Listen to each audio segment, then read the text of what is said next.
Assalomu alaykum hurmatli obunachilar. Tandir kurttur. Yine dastlabkamiz yetib keldi. Qo'sh ko'pira. İçinde nabollari bilan steak pishiradi u. Yine tayyor pishgan tandir kelib berdik.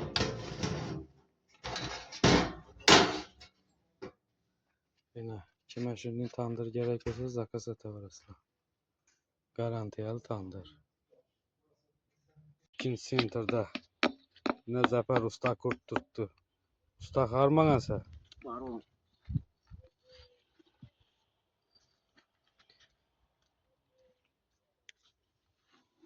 Shunday pishgan karuch yapıştırıp kurt beramiz yine.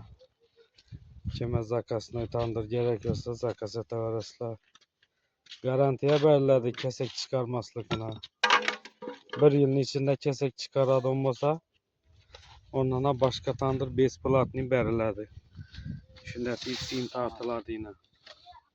Her karuchning o'rtasidan mustahkam bo'lib, quchoqlab turadi. Nechinchi qatordan tutdilar xudoga. O'ti ham tutdi tandirni. Tandirni terini qizdirib, keyin karuch urib boshlaydi-da. Tandirni tane qo'l pishar pishmas bo'lgandan keyin karuch yopishtirib boshlaydi noldan.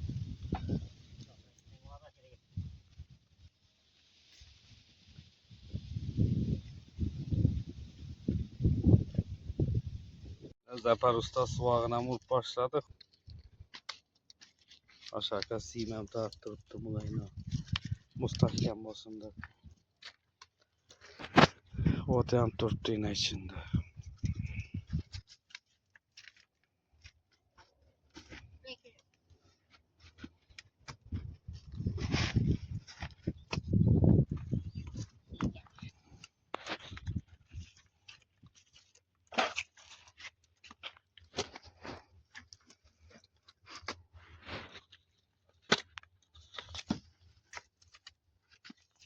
Zafer usta karşı otunu yakıp suvag'ini urib keyatir aylanib.